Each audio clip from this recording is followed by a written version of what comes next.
Pues entonces, bien, Te voy a dar el pase sí, como para ya. presentarte. Ya. Hola, muy buenos días a todos.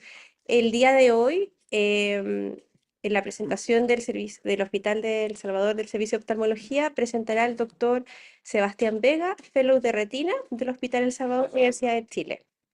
Buenos días, Sebastián. Hola, ¿cómo están? Buenos días. Bueno, como Marilia ya me presentó, me llamo Sebastián Vega, soy fellow de rutina en El Salvador, y hoy día vamos a hablar sobre proliferación vitrorretinal. Tienes que activar tu...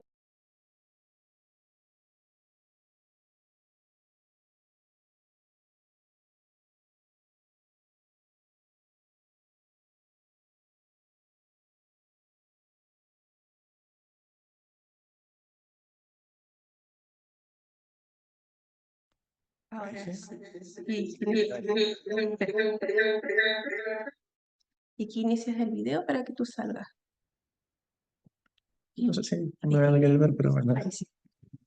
Ya, entonces, hola, ¿cómo están? Me llamo Sebastián Vega, soy fellow de retina del Hospital Salvador, y hoy día vamos a hablar sobre proliferación vitrorretinal. Elegí este tema principalmente porque es un tema que siento que es poco tocado en los congresos, en las clases, en el CFPO. Incluso hay una sola clase que lo menciona cuando hablan de desprendimiento de retina, así que vamos a hablar un poquito más de esto. A ver. Ya, bueno, primero que todo, como introducción, la proliferación vitrorretinal es una complicación severa de un desprendimiento de retina regmatógeno, en donde hay una proliferación de membranas que son subretinales, epirretinales y también intrarretinales. Está mediada por factores citoquímicos e inflamatorios que son secundarios al regma y a la inflamación del desprendimiento de retina, y esto tiene un tratamiento principalmente quirúrgico y tiene un mal pronóstico visual en general. La definición exacta es una condición clínica caracterizada por una proliferación de membranas celulares contráctiles hacia el cuerpo vítreo, la base vítrea, la superficie epiretinal, subretinal y también ahora se acepta que es intrarretinal. También antes se hablaba que era solamente las dos caras de la retina, ahora también se sabe que es intrarretinal. Y es posterior a un desprendimiento de retina regmatógeno, o sea que hay un regma, una ruptura de la retina. En la epidemiología de la PDR, sabemos que hay un 5 a 10% de los casos operados de desprendimiento de retina que van a presentar PDR. Un 75% de los casos ocurre durante el primer mes operado y un 95% a los 3 meses. Un 40 a 80% tiene éxito anatómico.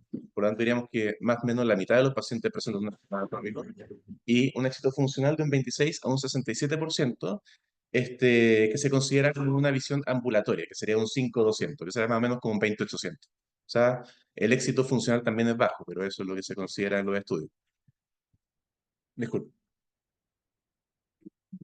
Bueno, con respecto a la etiología, previamente se le llamó retracción vitreomasiva y proliferación periretinal masiva. Esto ha ido cambiando con el tiempo y ahora tenemos una nueva clasificación que vamos a nombrar más adelante. Y como les decía, es un proceso proliferativo de membranas que lleva a la tracción retinal y al desprendimiento de retina traccional y recurrente, o sea, a la falla del tratamiento de nuestra primera cirugía. La PBR intrarretinal es, a diferencia de los otros tipos de PBR que son más conocidos, depende más de las células gliales y estas generan un acortamiento y endurecimiento de la retina. Y como les decía, ocurre en un 5 a 10% de los pacientes con desprendimiento de retina regmatógeno. Podríamos decir en términos de patología que es comparable a una cicatrización patológica de la retina y que ocurre cuando hay una separación del neuroepitelio de la perfusión desde el flujo sanguíneo carotídeo. Esto produce una isquemia, la isquemia produce una muerte celular y la muerte celular produce una alteración de la barrera hematoretiniana que permite el paso de factores quimioquímicos, quimiotácticos, que hay mitogénicos, que generan la proliferación, la migración y el depósito de materia extracelular y la contracción. Además, el vitrio también funciona como una especie como de medio de cultivo, por decirlo así, como hablamos con el doctor Morales hace poco, con los hialocitos, y los mediadores de inflamación que también genera una predisposición para poder tener la proliferación hacia el cuerpo vítreo. Las membranas contráctiles, como tengo acá abajo, tienen células similares a fibroblastos que tienen características gliales y del epitelio pigmentario. O sea, son células que cambiaron su funcionalidad debido a todos estos factores que mencioné y que presentan otras características a las que deberían tener. Lo saqué en el esquema, te lo saqué el Ryan. Tiene una retina sana, digamos, que tiene un regma, y posterior a esto se activan las células gliales y del epitelio pigmentario, donde hay una alteración de la barrera hematorretiniana, una inflamación, hay elevación de la citoquina, pasan componentes sanguíneos como fibroblastos y factores de crecimiento, y eso genera que haya una migración, proliferación, una formación de membrana y contracción. Con respecto a las células que son esenciales o que están involucradas en la proliferación vitrorretinal, tenemos las del epitelio pigmentario, las gliales, los fibroblastos y los macrófagos. Los macrófagos, más que cambiar de forma per se, ayudan a que las otras células cambien de forma. Y de las citoquinas, las dos más importantes la puse en negrito ahí, la TGF-beta y la PDGF, todas las otras también están involucradas, inducen la proliferación, la migración, el depósito extracelular y la contracción. La activación de las células gliales de Miller lleva a una gliosis intrarretinal y esto genera el endurecimiento y el acortamiento de la retina. Y los macrófagos secretan factores de crecimiento, enzimas, y ayudan a la transdiferenciación de células similares a fibroblastos. Por último, los fibrocitos viajan como fibrocitos en el torrente sanguíneo cuando llegan a un tejido, se convierten en fibroblastos, y se han visto en estudios patológicos, histológicos que existen fibroblastos en la PBR. Entonces, hay un desprendimiento de retina, esta ya la fisiopatología, una isquemia, hay una alteración de la polaridad de las células del epitelio pigmentario con una transformación de epitelio mesenquimal donde cambia su función y empieza a presentar características de otras células, en este caso produciendo actina y miosina, que lleva a la migración, la proliferación, la formación de membrana y la contracción nuevamente, con los pliegues fijos y las membranas vitreas rígidas que vamos a ver. Entonces, la isquemia produce una activación del P53 que genera una apoptosis y esto genera una alteración de las cascadas de la inflamación y a- a- aumentando el TNF-alfa, por ejemplo, y el TGF-beta, que genera una alteración de la barrera hematorretiniana y al mismo tiempo genera una activación de una cadena de inflamación que altera las células gliales, como vemos acá, y genera la PBR intrarretinal y también la DLPR que genera las membranas principalmente epiretinales y subretinales. Obviamente hay más células similares al epitelio pigmentario en las subretinales que en las epiretinales. En las epiretinales uno puede encontrar tanto células gliales como del epitelio pigmentario. Entonces, hay varios factores de riesgo para presentar PBR. No todos los pacientes lo van a presentar, como ya decía, tiene que haber un regma. Puede ser un paciente que consultó tardíamente, por ejemplo, un paciente que lo diagnosticaron y que desde el momento de la cirugía hasta el momento, perdón, del diagnóstico a la cirugía pasó un buen tiempo, un paciente que tiene una hemorragia vítrea, un desprendimiento coroidio, a veces la crioterapia en exceso también puede ser un factor reumatogénico, un láser muy extenso y dentro de esto también los desgarros son muy importantes porque obviamente es lo que genera esta exposición del epitelio a la cavidad vitral. Entonces los desgarros gigantes de 3 o más papilas, desgarro con borde posterior enrollado y fijo, que como vamos a ver es una de los signos de PBR, y los desgarros múltiples. Con respecto, no sé, movió la diapositiva. Ahí sí. Ya. Con respecto a la prevención, no existe una prevención como tal más que una reparación temprana del desprendimiento de orina. O sea, por eso en el GES nosotros vemos que tenemos un rango más o menos como de 7 días para poder resolverlo. No existe un agente conocido para tratar o prevenir la PBR. Esto es así, pero no tan así. Me refiero a que no existe la panacea, no existe ningún medicamento que logre prevenirla al 100%, pero sí se han estudiado varios de estos, como están acá y como vamos a mencionar más adelante, donde podemos ver, por ejemplo, el metotrexato como una opción que podría congelar la PBR temprana tipo A o tipo B, los corticoides, perdón, esos son los corticoides, la PBR temprana hasta C1, el 5-fluoruracilo en combinación con la heparina de alto peso molecular y la de bajo peso molecular también han sido estudiadas para esto. Los anti-VEGF que mostraban buenos resultados en animales, pero no tanto así en personas, y el ácido retinoico, colchicina y membrana amniótica que no han mostrado muchos resultados positivos. Con respecto al diagnóstico, es principalmente clínico. Uno igual puede utilizar una retinografía, una ecografía, como lo voy a mencionar en algunos casos. Entonces tenemos tipo A, tipo B, tipo C, dentro del diagnóstico clínico, ¿ya? En el tipo A, que antiguamente se le conocía como mínima, y el tipo B era moderada, después estaba la masiva y la marcada. En el tipo A tenemos la turbidez vítrea, los cúmulos de pigmento en el vítreo y racimos de pigmento en la retina inferior. Eso sería una PBR tipo A. O sea, no necesariamente va a haber un pliegue para que haya una PBR, ¿ya? En la moderada va a haber un arrugamiento de la superficie retinal. Esto es más fino, no es un pliegue grueso. ¿Ya? Eso lo vamos a ver en el fondo de ojo. Enrollamiento del borde del desgarro, rigidez retinal, tortuosidad de vaso y movilidad vítrea reducida. Esos son tipo A y tipo B que a veces puede pasar más desapercibido que las que son muy evidentes. Voy a mostrarles esta foto primero como para ejemplificar, que son algunos cúmulos de pigmento en el vítreo y aquí se ve, no sé si se alcanza a ver quizá en internet o no, pero aquí se ve un enrollamiento de los bordes del desgarro. El tipo C. Tipo B. ¿Ya? Bueno, con respecto al tipo C, tenemos del C1 al C5. El C1 al C3 serían proliferaciones vitreoretinales posteriores ya con pliegues más grandes, donde tenemos la contracción posterior focal con uno o varios pliegues, pero que son aislados, son en un solo lugar, son muchas veces parece una estrella. La contracción posterior difusa, que lleva varios de estas mismas, pero que confluyen. La proliferación supraretinal posterior, que a diferencia de la otra es supraretinal y es más evidente, y eso tiene un tratamiento quirúrgico distinto. La C4 y la C5 son más anteriores, ¿ya? Estos son más graves ya. Entonces tenemos la contracción circunferencial anterior y el desplazamiento anterior de la base vítrea, que incluso, como dice ahí, tiene una retina de tracción hacia el cuerpo ciliar, pero está en la tracción que incluso uno puede ver indirectamente el iris traccionado hacia posterior. Aquí tenemos un ejemplo en el tipo C, aquí la letra C, de, de un C1, una contracción focal con pliegues más gruesos. Aquí tenemos un C2 con varios pliegues que están confluyendo. Y aquí tenemos en el círculo una proliferación vitreoretinal subretinal. En ese caso habría que ser como una retinotomía si uno quisiera sacar. En estos casos tenemos un paciente de un atlas de Januzzi. Este, a la izquierda se ve un desprendimiento de retina en embudo abierto y a la derecha uno en embudo cerrado. Claro, no se ve tan cerrado porque se alcanza a ver el nervio óptico, pero en el atlas se describía como embudo cerrado. Bueno, yo les decía ahí que el diagnóstico es precisamente clínico, pero también tenemos algunas imágenes que nos pueden ayudar antes de llegar a pabellón.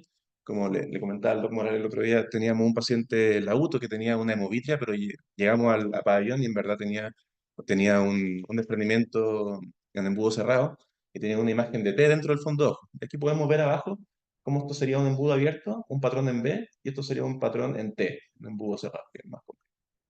¿Ya? Y lo otro que el desprendimiento de retina se va a ver en el fondo, en la ecografía que queda, pero con pliegues más fijos, menos móviles de lo habitual. En la clínica habitualmente vamos a tener dos tipos de grupos de pacientes. Los pacientes que consultan tardíamente son pacientes con DRs crónicos que se han demorado en tratarse, tienen pérdida de huesa visual, floaters y fotopsia. Y otros pacientes que fueron operados a tiempo, que no tenían PVR en su inicio, que pueden o no tener riesgo de tener PVR, según las características que mencionamos antes, que presentan una mejoría de huesa visual, pero que a las 4 o 6 semanas empiezan a empeorar. Y ahí uno nota que hay PVR. Y otra de las cosas que podemos dar son los pliegues fijos, donde hay una tracción retinal por la membrana y que pueden tomar una forma anular, traccionando la retina sobre el nervio óptico. Entonces, el tratamiento se va a basar en estos cuatro pilares. El primero es liberar la tracción. El segundo, contrarrestar la tracción. El tercero, minimizar la recurrencia. Y el cuarto, el tratamiento del factor reumatoigénico. Cuando hablamos de liberar la tracción, hablamos de la vitrectomía. Tienes una vitrectomía lo más completa posible para tratar de sacar todos estos factores de crecimiento que mencionamos antes y tratando de abarcar todo el cuerpo y la corteza vítrea. El peeling de membranas se puede hacer con distintas técnicas. Uno lo puede hacer con una técnica unimanual o bimanual, usando un chandelier. Se puede usar pinza en ambas manos, se puede usar una espátula, una pinza, pinza y tijeras también. Dependiendo del tipo de membrana, uno se va a adaptar. Y la retinotomía también ayuda a liberar la tracción cuando son muy fijas los desprendimientos, cuando la PBR no deja que la retina se aplique, pero son utilizados como última instancia porque al hacer una retinotomía estamos liberando más factores reumatogénicos, entonces uno también trata de evitarlo a menos que sea muy necesario. Ahora, en el segundo punto, contrarrestar la tracción están las membranas, perdón, la banda epiesclerales, donde tratamos de acercar las paredes de la retina, como todos sabemos, la cirugía clásica. El perfluorocarbono líquido también nos ayuda a aplicar la retina para poder trabajar sobre el polo posterior y seguir haciendo un peeling de la zona más anterior, quizás, y también hacer una pexia con láser en 360. Minimizar la recurrencia, utilizamos el aceite de silicona que dejamos por lo menos de 3 a 6 meses, y los gases expansibles como el C3F8, tendemos a no usar el SF6 porque dura menos tiempo. C3F8 duraría de unas 6 a 8 semanas.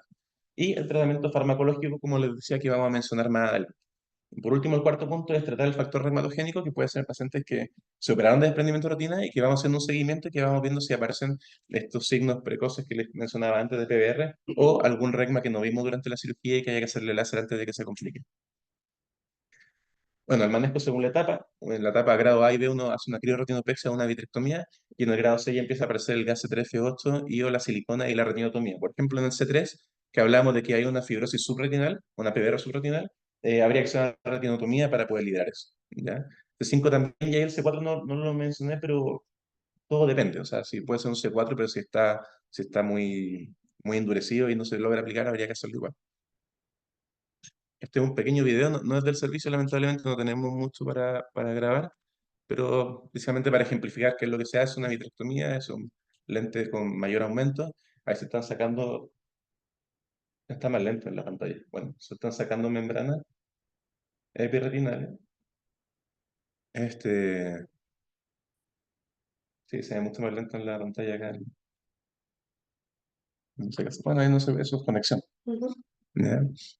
Este, ya, bueno, está haciendo técnica monomanual en el polo posterior. Después de eso pasa a un chandelier y empieza a hacer con técnica bimanual. y con indentación también, un peeling de las membranas más anteriores de desprendimiento de retina, utilizando perfluorocarbono para mantener aplicada la retina mientras trabaja adelante. Una vez que termina eso, hace un intercambio fluido-aire, saca el perfluorocarbono y coloca una banda episcleral. Y al final pone silicona. O sea, se hizo el tratamiento completo en este paciente. No, se veía lento, pero se veía. El follow-up posterior a la cirugía nos va a interesar ver que no tenga complicaciones, por ejemplo, una hipertensión ocular, un bloqueo pupilar agudo. Por eso también hay que hacer iridectomía en la zona inferior después de poner una silicona. Vamos a ver la inflamación intraocular, hemorragia supraretinal por retinectomía, perfluorocarbono suprarretinal. Esto aproveché de poner una imagen A de cómo se ve. En la imagen A que se ve acá, se ve un desprendimiento de retina con una línea demarcatoria que se operó. En la imagen en B se ve el mismo paciente con silicona y también con una imagen hiperrefringente un poco dorada, que en la imagen libre rojo, perdón, acá abajo, se ve mejor. Y en el OCT se ve esta imagen en domo, que es típico del perfluorocarbono subretinal. Ahora, a veces en el ápice puede verse una imagen un poquito más hiperrefringente en el OCT, más blanquecina. ¿Ya? Eso. Vamos a ver, bueno, los resultados de la huesa visual post-cirugía con PBR son pobres. El éxito anatómico, como les decía, más o menos el 50% de los pacientes y el funcional es del 26 al 67, pero considerando una huesa visual de 5% o más. Este es un estudio que muestra como un update de las terapias actuales y emergentes de la proliferación vitreoretinal y me parece interesante mencionarlo porque es del doctor Rodrigo Anguita, que es uno de los former fellows acá en El Salvador y que se publicó hace solo un año. Entonces, lo que ellos dicen es que la principal causa de falla en el tratamiento del desprendimiento de retina y que hay distintos medicamentos ¿cómo se llama? Que son como nuevas terapias que se pueden utilizar para tratar de evitar la proliferación vitreoretinal. Estos son los grados de evidencia que yo he encontrado. Como se fijan, los grados de recomendación en general son 6D, casi recomendación de expertos. Están la mayoría de ellos todavía en estudio, pero que han dado resultados prometedores. Entonces vamos a partir que diga, hablando de algunos de los estudios que ellos analizaron en este estudio que fue un review, y vamos a partir con los corticoides. El primero, bueno, los corticoides fueron el primer agente estudiado para disminuir la PBR, ya que tienen un amplio espectro antiinflamatorio y antiproliferativo, con múltiples formas de presentación, ya sea subtenuiana, intravítrea, vía oral, etcétera. Y lo interesante es que no tiene toxicidad renal en este estudio. Hay buenos resultados anti-PR en modelos animales. Como lo mencionamos antes, en conejos se hicieron un modelo con vitrio comprimido levemente desprendido que se le colocaron fibroblastos para colocar la PBR y vieron que los que se le ponía triamcinolona disminuían el desprendimiento de retina por PBR de 90 a 56%. En este otro estudio clínico randomizado se colocó triamcinolona a 35 ojos con desprendimiento de retina y PBR tipo C y se le hizo vitrectomía más silicona, pero no habían diferencias significativas en el grupo control. Entonces, ahí el corticoide anduvo mejor podríamos decir que anda mejor en el A y el B que el C. En este otro estudio fue controvertido porque, controvertido, más bien contradictorio porque se le pusieron los corticoides, pero en realidad un tercio de los pacientes mejoró, un tercio se mantuvo y un tercio disminuyó su agudeza visual. Y finalmente es como el outcome primario en varios de estos estudios. En este otro estudio se probó en conejo el colocar fibroblastos simulando una PBR y se hizo una inyección simultánea de triamcinolona con las células que iban a producir la PBR y se colocó triamcinolona 24 horas antes de poner las otras células que iban a provocar la PBR. Y se vio que tenía mejor resultado si se ponía la triamcinolona antes. Entonces uno podría pensar que quizás antes de una cirugía uno podría aplicar corticoides. Ahora en humano ha tenido resultados contradictorios. Mm. Este otro estudio donde se trataron pacientes con vitrectomía, silicona y triamcinolona y lograron una aplicación del 87% de los pacientes. En este otro estudio se mostró la diferencia de la efectividad, digamos, entre una vía oral y una intravítrea y vieron que los dos eran efectivos, pero que era mejor la intravítrea que la vía oral. Los implantes de dexametasona también fueron propuestos. Oye, ¿me puede estudiar? Los implantes de... Ahí le vas a cortar la presentación a los de... ¿No? Ah, ya. Eso. Entonces, los implantes de dexametasona también fueron propuestos ya que tienen una concentración más constante y duradera en el tiempo. Lo estudiaron prometedores, pero a los 2 años de seguimiento, un estudio de 140 pacientes con PBR tipo C tratados con vitrectomía y silicona, no mostraron diferencias con el placebo. Así que parecía ser que no es mejor poner un implante que una inyección única. Este otro es la PBR, es una complicación frecuente de un open globe trauma, que vamos a hablar de OGT, ¿ya? Aquí como vemos la unidad traumacular, eh, me pareció interesante mencionarlo también. Este es un estudio fase 3 multicéntrico, doble ciego, randomizado, controlado, que no mostró beneficio al poner triamcinolona ni intravítrea ni subcliniana en pacientes con PBR post-trauma.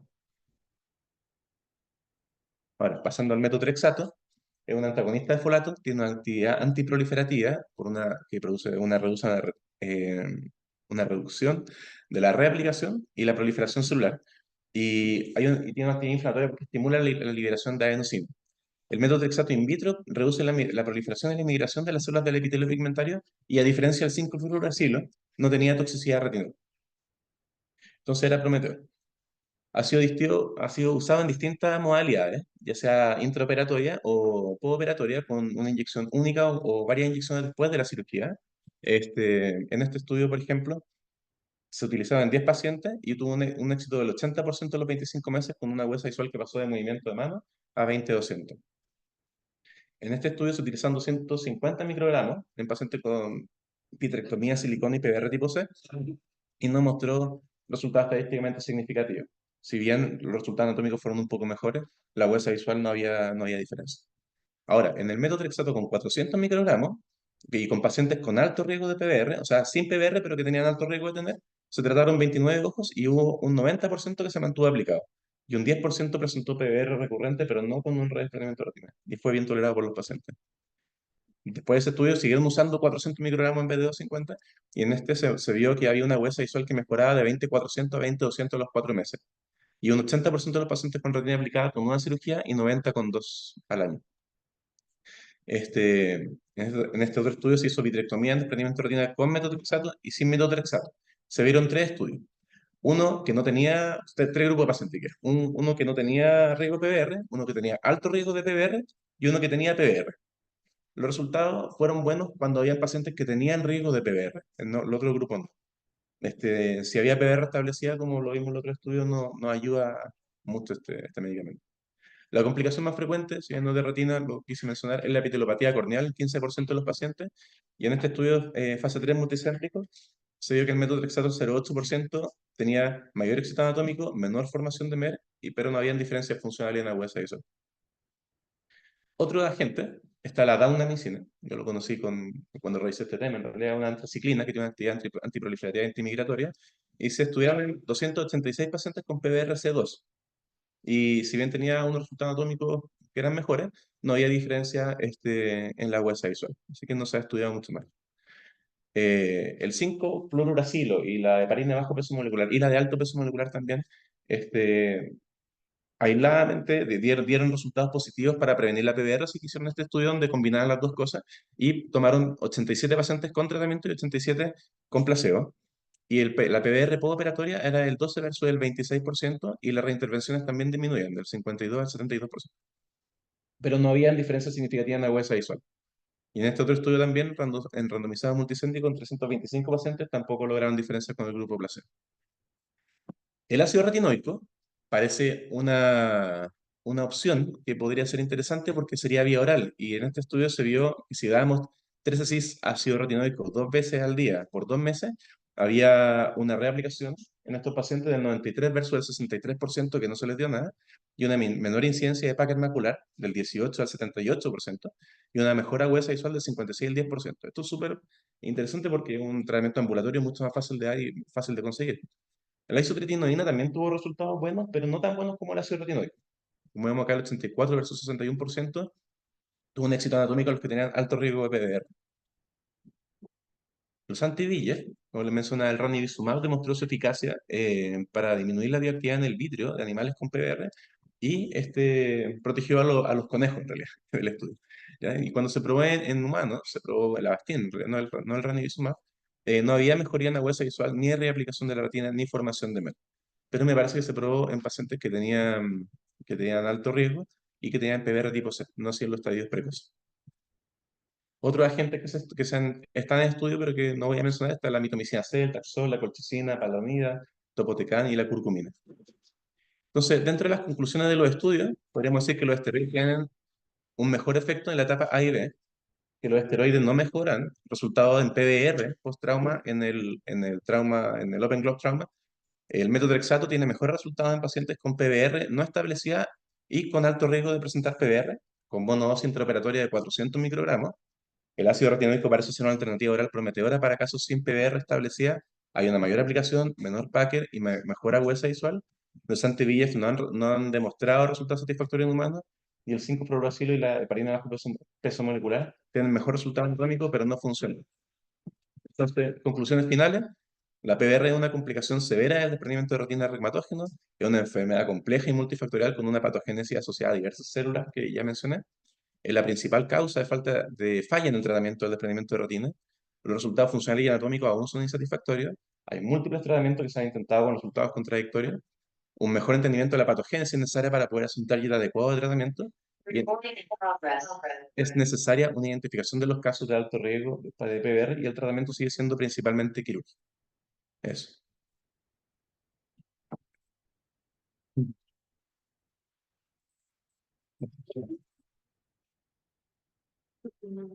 Sara, ¿tú puedes apagar tu audio? ¿Ya?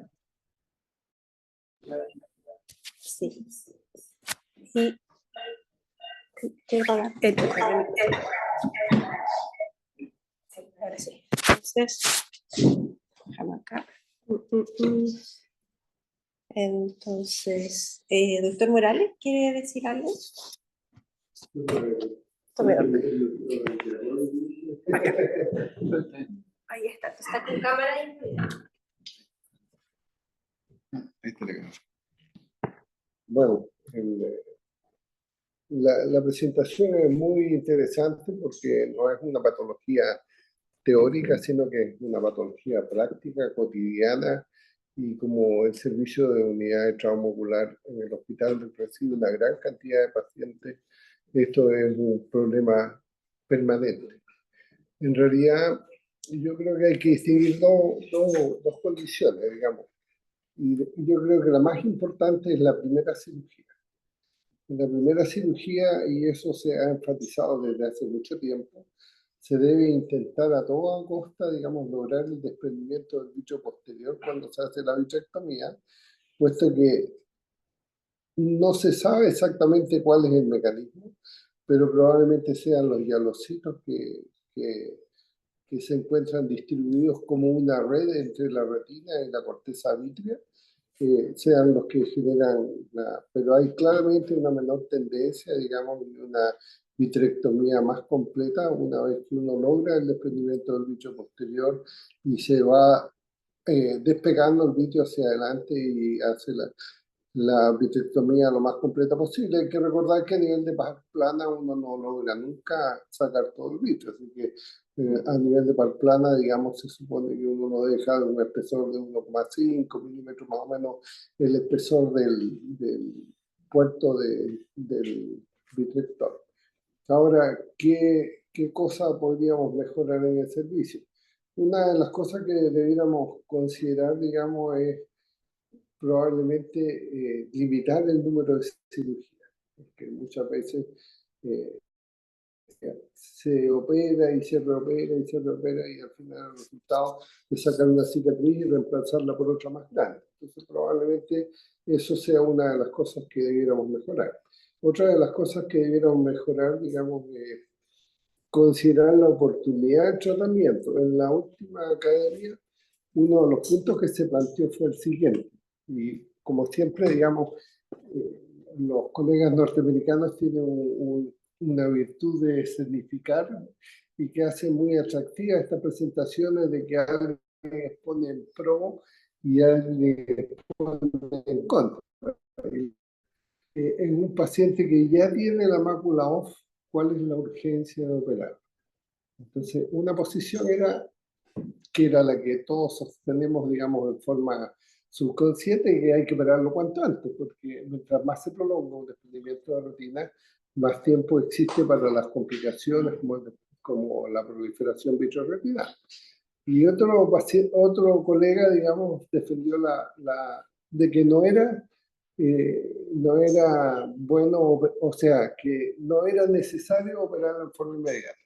Curiosamente ganó esta posición y el colega lo defendió porque dijo que cada paciente es un caso distinto y que si uno plantea como una urgencia o un desprendimiento de retina que ya tiene la mácula off, puede incurrir en riesgos anestésicos, una serie de otros riesgos, digamos, por considerar urgente una cirugía que no es necesariamente tan urgente. Y esa fue la que ganó en la votación de la concurrencia, lo cual me llamó mucho la atención y a todos le llamó la atención porque todos los principios biológicos que ha puesto el doctor Vega de la migración del epitelio pigmentario y todas las cosas, digamos, que conducen a una PBR, entran en curso una vez que se ha producido el desprendimiento de retina y aunque la mácula esté off, existe como cierta urgencia en operar a este paciente. Y uno sabe que mientras más se demora, los resultados, digamos, son más malos. El otro punto como de cierta importancia, digamos, en nuestros pacientes, en la posición. El doctor Germán González, en uno de los últimos cursos, presentó, digamos, y yo comparto plenamente su opinión, que uno de los pacientes que está con gas los pone boca abajo con la idea de que el gas aplique la retina y se produzca una cicatrización de los desgarros y la situación se estabilice una vez que se ha ido el gas. Y con la silicona uno como que pierde esa urgencia, pues dice la silicona se va a quedar ahí, no se va a ir como el gas y por lo tanto, sin embargo, cuando uno deja al paciente en posición prona, toda esta celularidad que existe en el vitrio, los restos de sangre, de fibrocitos, de células del epitelio pigmentario, de hialocitos, todo este malemán va a parar al endotelio de la córnea y uno al paciente cuando lo examina ve que existe un recubrimiento hemático del endotelio corneal, existe una celularidad del endotelio corneal, que si el paciente no está en posición prona, va a parar a la posición inferior de la retina, va a parar a la retina inferior, que es donde se producen, digamos, las grandes proliferaciones y las que hacen que la retina termine desprendiéndose. En general, el 99,9% de las proliferaciones vitreoretinales se produce, digamos, en los cuadrantes inferiores, lo cual demuestra que el efecto gravitacional es el que deposita y tapiza, digamos, la retina inferior. Así que es algo que hay que considerar de mantener al paciente en posición prona todo lo que se pueda y en una posición correcta. Digamos, muchas veces los pacientes están con la espalda derecha y con la cabeza para abajo, con lo cual dañan el cuello, pero no les sirve eso a la retina. Entonces hay que también ser bastante instructivo al respecto. El uso de metotrexato, digamos, en realidad es como un poco más complejo, porque el manejo de metotrexato, especialmente con inyecciones intravítreas, no es fácil. Hemos tenido pacientes, digamos, hay que recordar que es una droga que se usa en el linfoma primario vitreoretinal y que es una droga no fácil de dosificar ni de manejar, así que es una solución que yo veo como poco práctica. Así que tratando de aterrizar a nuestras condiciones en el servicio, yo sugeriría, digamos, que fuésemos lo más precoces posible, que mantuviéramos la posición prona y que los pacientes, digamos, se limitara el número de cirugías y no operarlo más allá de unas 2 o 3 veces.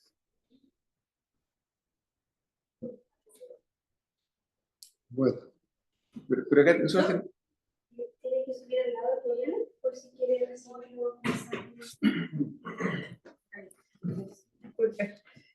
Acá. Estoy acá. Por si alguien quiere hablar, pues ahí se va la reproducción. Pero todavía está el otro todavía.